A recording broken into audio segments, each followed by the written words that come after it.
and I don't mean playing me. I'm not just talking about playing, but starting. Yeah, you had Ricky Jackson, George Rogers, all those guys. So to give the Saints organization credit, they have heard the uproar, so to speak, among the Houdats, and they know it. And again, and as I alluded to a few minutes ago, they know it's a make or break year. They'll give you lip service. They'll say one thing, but they really mean another. Believe me, in 10 years worth of the Sean Payton era, I've learned to decipher pretty much. I did an article one time on what Sean Payton says and then what he really means. Translation. And he can give all that coach speak all he wants. The bottom line is he knows another 7-9 will probably send him packing. I don't care how much Tom Benson likes him or he don't. 4 years of 7-9 ain't going to cut it, and he knows that. So, but again, to their credit, they went out and did the things they had to do, and they hit a grand slam on that draft. And we're sitting now. Again, it's preseason, so let's not get too excited. But man, you just see getting that shot of that youth and that new attitude and coaching. I can't stress this enough. Well, that's what I was about to ask you about, Barry. Do you think a part of that culture change had a lot to do with getting rid of guys like Bill Johnson as well as Joe Vitt? Absolutely. And look, and again, I don't want to embarrass. Not that Bill Johnson or Joe Vitt would care what I had to say anyway, but I can't stress enough how bad the position coaches were in the last few years. And again, I don't want to sound like I'm bashing Joe Vitt or Bill Johnson, but they were just bad at their jobs, in my opinion. And maybe John and Mike Detillier might disagree somewhat, but I think it was blatantly obvious how bad of a job Joe Vitt did with the linebackers. That Mike Nolan has come in and within a matter of months, just months on the job, has these guys playing, looking like what a linebacker core is supposed to look like. That's what, playing linebacker in the NFL, that's what it looks like. Okay. I got a kid like Alex Anzalone running 15 yards down the field and breaking up a pass to a wide receiver. When's the last time you saw a Saints linebacker do that? You had to go back to the Dome Patrol to see something like that. So, it just, and again, it goes back to fundamentals, having the guys that can do those type of things, but it also, Kyle, you hit it on the head. It's coaching too. And again, right back to Sean Payton. Give Sean Payton credit. How many years have we been calling out Sean Payton about getting rid of Joe Vitt and Bill Johnson and McMahon, special teams coach? How many years, how many articles have I personally written ragging on those guys saying, man, a big part of the reason the Saints are 7-9 every year is because these three coaches specifically are horrible. And so who were the three coaches that got fired? Those three guys. So, okay, give Sean Payton credit. He heard the uproar, and he finally acted on it. Yeah. Well, let me ask you this, man. And I think he read your article. That's what I was about to say. He probably read your article, but he also probably heard some footsteps kind of coming down the hall to come to see you. Like some things got to change around here if you want to keep this job. Yeah. Well, yeah, but the bottom line is give him credit. He did everything that he needed to do this offseason. He did it. He went out and got the position coaches changed. He went out and got the players in free agency that he needed. And luckily, just kind of, things, that's just the way things turn out sometimes, hit a grand slam on the draft. He had 2000, you could argue that 2006 draft class was pretty good too, with Marcus Colston and Streif and all those guys that they got in that draft, and Ninkovich, kid who wound up going to New England, being an all-pro there. But to me, this year's draft class tops the 2006 class easily.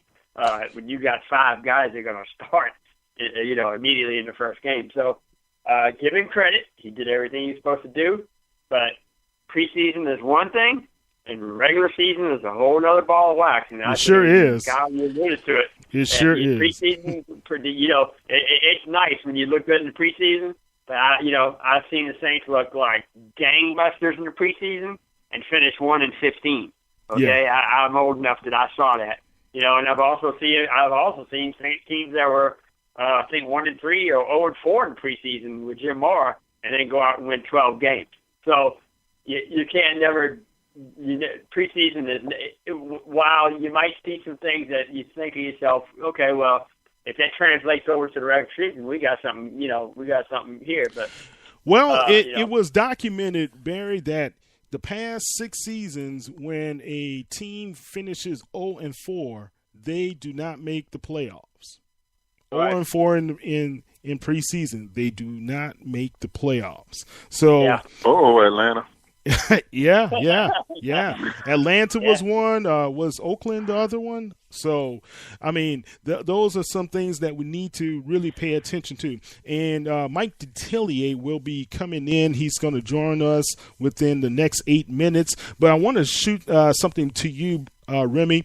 What's the tenor? How do the people feel in New Orleans right now going into this season, as well as the first game on Monday night? Everybody's optimistic. It's just like we just got through saying about the defense. And speaking for myself, I'm one of these guys who was around with the good preseasons and the bad regular seasons. But what I like this year, especially from the defense, is exactly what was just said, was the fundamentals. This year, I didn't see a whole lot of yards after the hit. These guys hit you, they tackle you, and they bring you down. And that's something that translates to regular season. So that's why I'm optimistic, because the technique is really solid from what I'm seeing. And that'll carry over into the regular season, I'm hoping, because, those are things that you just do by habit. But, yeah, the whole city, man, is really, really optimistic, and we're excited. We're not quite as excited, I don't think, as we'll be after tomorrow once season kickoff happens. Also, you know how we are in New Orleans. We also a little bit confused. Concerned about our neighbors in Florida and Texas. One who just got hit, one who's about to get hit with a hurricane. Everybody, if we know better than anybody else how that feels. Right. So right now that's right there at the forefront of our minds, but. You can best believe when Monday rolls around, this city is going to be jumping, and it's kind of getting there now. I hear a few people talking. I hear the excitement coming, and I can almost guarantee you once the kickoff happens tomorrow, Friday through Monday is going to be electric around this city. Wow. We need it to be. We need the players to respond positively as well, to feed off that energy from the fans, send them off well, going to Minnesota to meet the Purple Guys. And we have Bob Rose, writer from Canal Street Chronicles, on the line with us. What's going on, Bob? How are you tonight, gentlemen? Sorry I'm checking in late. That's okay, sir. As long as you're in, we win. So that is the name of the game. Bob, just briefly, we got 5 minutes before Mike Detillier joins us. Any thoughts you may have on the preseason? Any quick tidbits? I heard a couple of you guys touch upon it. There seems to be something in the air with this team. Certainly the fan base, but even around the team itself. Of course, every single year there's a certain amount of excitement as you lead in to the regular season, regardless of what your preseason record is. Everybody is 0-0 now. But this team, especially defensively, they're playing with a lot more passion and aggressiveness. And I heard, and I apologize, I didn't hear which one of you said it, but fundamentally sound, and that is something we have not seen from the New Orleans defense, especially in the last couple. That's our tack back fundamentally. Okay, guys, seem like we lost Bob there. Hopefully he'll join us back on the line. But Brendan, let me throw this at you, man. We talked about the fundamentals. Is that something you picked up on as well? I think Barry alluded to it the best, was that this is just a unit we haven't seen before. The linebackers were extremely impressive throughout the entire preseason, fundamentally sound at linebacker. I think that's something that we haven't seen in a long time. I mean, taken 2 years ago, we had Stephon Anthony starting at our middle linebacker spot. He's made a lot of progression throughout the offseason, is what I've heard. It's just reassuring to see some of the things that we've seen the last few years in New Orleans that's been extremely frustrating as an analyst, as a fan, as just a fan of football in general, is how bad the defense has been. Missed tackles is one of the biggest things, missed tackles. I think getting back to the fundamentals on the defensive side, I think obviously the changes on the defensive line coach, along with the linebacker coach bringing in Mike Nolan, has resulted in some great showings from this defensive side. I think more than anything, you said it earlier, Kyle, is just how impressed and how much confidence the preseason has brought to the Houdat Nation because of how well the defense has played.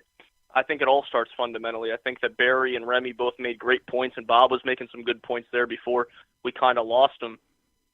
But, yes, I think fundamentally it's something that we've all been able to see, and that's the most encouraging thing, if anything, about the preseason thus far. Good stuff, guys. And we got Bob back on the line. Bob, welcome back. I know your call dropped. That's okay, buddy. Let me ask you this before Mike comes on in 2 minutes. We got you counting down the season, and you were on number 5 today. And I saw that great kick by Garrett Hartley you posted. Going down into the season, do you think this is a pivotal season for not only Sean Payton and Drew Brees, but Mark Ingram? Yeah, I absolutely do. And all three of them. Everybody talks about is Sean Payton on the hot seat. I'm one of many that is going to say that I wouldn't go that far, but his seat is starting to get warm a little. Brees, of course, whether we like to admit it or not, is at the end of his towards the end of his career. So everybody talks about the last shot for these two guys together. But Ingram is the key to add into this as well. Not that he's getting up there in years, gentlemen. He seems to be in the prime of his career, and he played his best football of his career last year. But you brought in Adrian Peterson. And whether we see the old Adrian Peterson or just an old Adrian Peterson, that still would be an indication to me, if I was Ingram, that, you know what, these guys, they don't have 100% confidence in me. I realize Peterson is a Hall of Fame back, but if I'm the competitor that Mark Ingram is, that's my first thought, is that how much confidence do these guys have in me? I realize I still have a couple years left on Ingram's contract, but if he really doesn't continue to step up like he did last year, you could actually see the team start to move in another direction. I know that's ridiculous to say because, again, Ingram's in the prime of his career, but we've seen Sean Payton move other offensive weapons before during trades and things like that. I don't see it beyond the realm of possibility that Ingram could be the next guy to go if they have, if they don't think that he's the man moving forward. Yeah. Well, and you brought in a key ingredient. Do they have confidence in him, man? And we have always been kind of tipping around that for the past several seasons with Ingram. I know he's had a number of injuries that has had him not to have a full 16 regular seasons, games in the season with the team, but do they have confidence? There have been times where he's coughed up the ball, especially the time in Seattle, which was an important game where we were really about to take control of that game against the Seahawks. And then you have the game where he got benched, and then when he finally gets back into the game, he runs like a bat out of hell in San Francisco, right? So we have an Ingram that's been up and down most of his career in New Orleans, especially when